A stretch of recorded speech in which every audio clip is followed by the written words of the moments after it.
പറയുന്ന സമയത്ത് ഒരുപാട് പറയാനുണ്ട്. നിസ്കാരത്തിന് ശേഷമുള്ള മൈക്കിലുള്ള ദുആ അതൊക്കെ ഹറാമ് പോലുമായി മാറും. അതിലേക്ക് ഞാൻ കടക്കുന്നില്ല. അത് പറയാൻ സമയമുണ്ടാകുന്നു. വളരെ പെട്ടെന്നൊന്ന് പറയാം. അല്ലേ, പള്ളി എന്തിനു വേണ്ടിയിട്ടുള്ളതാണ്? പള്ളി എന്ന് പറഞ്ഞാൽ അത് നിസ്കരിക്കാൻ വേണ്ടിയിട്ടുള്ളതാണ്. നമ്മൾ സാധാരണ നിസ്കരിക്കുന്ന സമയത്ത്, നിസ്കാരം കഴിഞ്ഞിട്ട് ദ്വാരക്കുന്ന സമയത്ത് മൈക്കിലൂടെയാ ദ്വാരക്കാറുള്ളത്. സുബ്ഹാനല്ലാഹ് എന്ന് പറയുന്നത് മൈക്കിലെയാണ്, ദിക്ർ ചെല്ലുന്നത് മൈക്കിലൂടെയാണ്. ഇവിടെ നാട്ടിൽ അവസ്ഥനൊക്കെ അറിഞ്ഞൂടാ. ആ സമയത്ത് മസ്ബൂക്ക് ഉണ്ടാകും നമ്മുടെ പിന്നില്.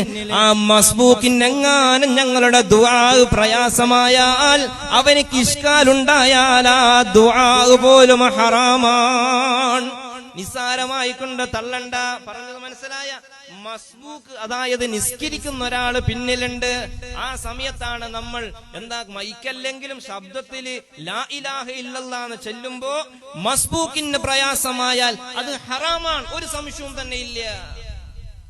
എത്ര പള്ളികളിലാണ് മുഅ്മിനീങ്ങളെ മൈക്കിലൂടെയാണ് ദിക്റും ചൊല്ലുക, മൈക്കിലൂടെയാണ് ദുആ ഇറക്കുക. എത്ര വലിയ പ്രയാസമാണ്. അള്ളാഹു മനസ്സിലാക്കാൻ നമുക്ക് തൗഫീഖ് നൽകുമാറാവട്ടെ. പ്രത്യേകിച്ച് മഗ്രിബിന്റെ സമയത്തൊക്കെ നിസ്കരിക്കുന്ന സമയത്ത് ദുആ ഒക്കെ മൈക്കിലൂടെയാണ്. മസ്ബൂക്ക് ഉണ്ടാകും പിന്നിൽ. ഇതിന്റെ ഗൗരവം മനസ്സിലാക്കണമെങ്കിൽ മുഅ്മിനീങ്ങളെ, രണ്ടുപേരിങ്ങനെ ജമാഅത്തായി കൊണ്ട് അടുത്തടുത്തായി കൊണ്ട് നിൽക്കുന്ന സമയത്ത് ഈ ഒരുത്തന്റെ ഫാത്തിഹ കൊണ്ട് പോലും ഇവനിക്ക് ഇടങ്ങേറാകാൻ വേണ്ടി പാടില്ല.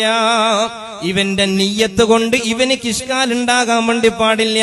അങ്ങനെ ഇഷ്കാല് സംഭവിച്ചു പോയാൽ, ഒരുത്തൻ കാരണമായിട്ട് മറ്റൊരുത്തന്റെ നിസ്കാരത്തിന് പ്രയാസമായാൽ അതും ഹറാമാണ്, ഹറാമാണ്, ഹറാമാണ്.